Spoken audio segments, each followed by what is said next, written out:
Apollo Crews versus Baron Corbin is a match at NXT TakeOver London that I can honestly tell you that I'm not really excited about. I'm a big fan of Apollo Crews. I even like Baron Corbin.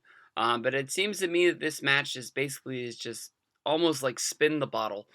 Baron Corbin has ran through just about everybody in NXT. You can tell from watching WWE's NXT Breaking Ground on the WWE Network that Baron Corbin is somebody that they're trying to push, that once he gets up to the main roster, whether they portray him as a babyface or they portray him as a heel, that he is a guy that people are going to care about. People are going to want to, they know this other side of him. They see him wrestle inside of the ring. That he's not somebody who's just going to get thrown up on WWE television, win a couple of matches, lose a couple of matches, and just become a guy lost in the shuffle. They really want you to see what this guy's life is like on the road. That's why they're trying to turn him into this sort of reality star.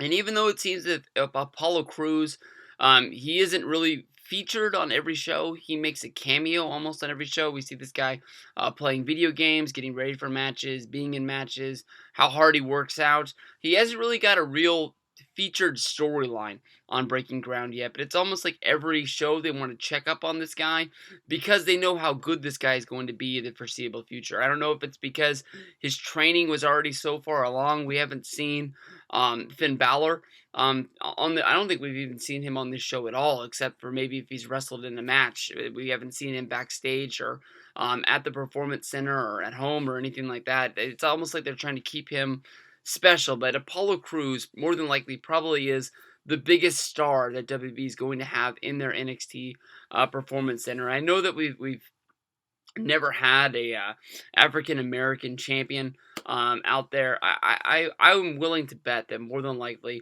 Apollo Crews is going to be that first guy to step into there, and then people will be able to shut up about this long history of never having a black champion in WWE, but Apollo Crews is the real deal. He is going to be a huge deal once he gets there. I'm not looking for a whole lot from this match, honestly. I think that Baron Corbin is coming to the end of his NXT days. I think that it's almost like when Tyler Breeze wrestled on his last few NXT TakeOver specials. He wrestled Liger, which was good because they brought him over from Japan. But then there was shows when he just was just fighting anybody who didn't really have a real storyline. And the only storyline that was for the match was that Tyler Breeze wanted some stiff competition and he wanted to go out there and have a match on the special so everybody would see him.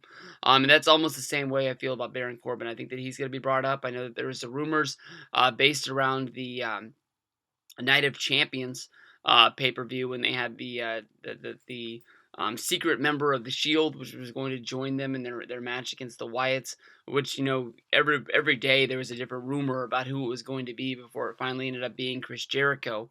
But I wouldn't be surprised if Baron Corbin gets brought up. Apollo Crews is a guy that I don't think is going to be in NXT for long either, if WWE's smart. This guy has a ton of talent, and as soon as they want to bring this guy up, he's going to make an impact on WWE, whether if it's him winning the United States Championship and holding that for a while, or if they want to put this guy right into big-time feuds and get him chasing the champion. I think that Apollo Crews is going to be one of the flag bearers for the company in the foreseeable future.